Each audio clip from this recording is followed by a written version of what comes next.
Cinderella का लहंगा और sandal का जादू। सिंड्रेला का जन्म मिस्र के एक गरीब परिवार में हुआ था।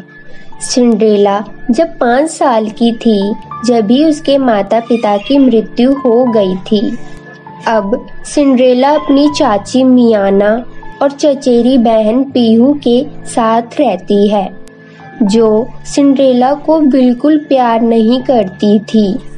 सिंड्रेला की चाची मियाना और उसकी सौतेली बहन पीहू सिंड्रेला पर खूब अत्याचार करती थी, उससे घर का सारा काम करवाते थे। सिंड्रेला उनके घर में सिर्फ नौकरानी की तरह रहा करती थी।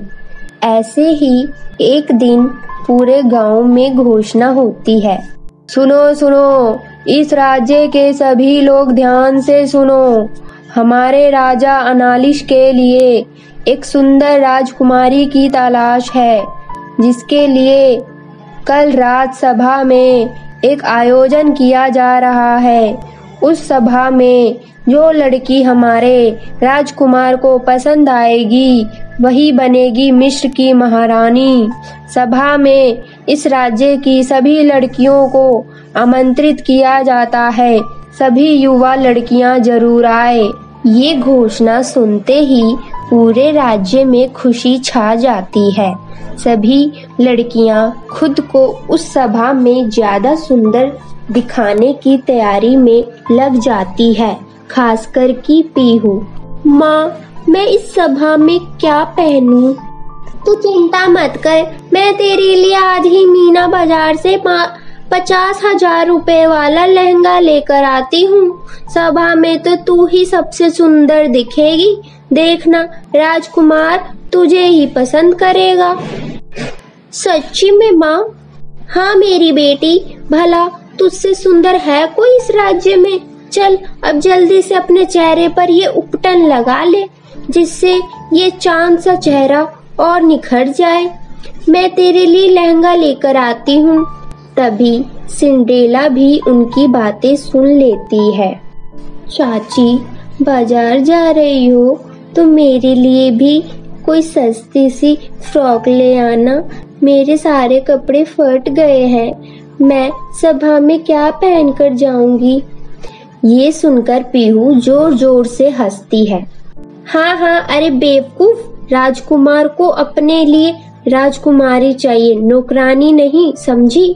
बड़े आई सभा में जाने वाली, तेरा वहाँ कोई काम नहीं है, तो जैसी को वो काम वाली भी न रखे। पर सभा में तो सभी युवा लड़कियों को बुलाया गया है ना।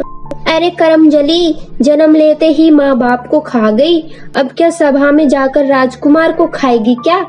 तुझ जैसी मनुष्य की परछाई से भी दूर रहनी चाहिए।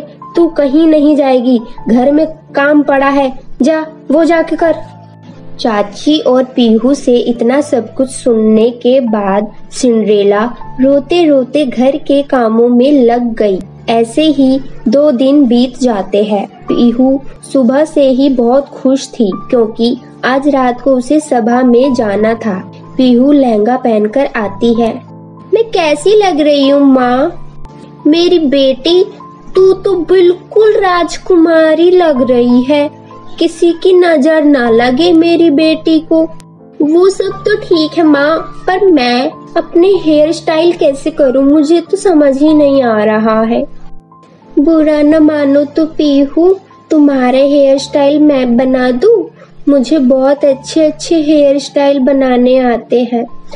हाँ क्यों नहीं, बट सबसे अलग होना चाहिए मेरा हेयर स्टाइल, ठीक है? ठीक है पीहू।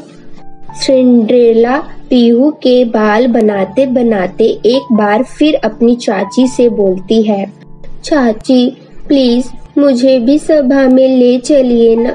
मैं घर में अकेली क्या करूँगी? मुझे अकेले घर में बहुत डर लगता है।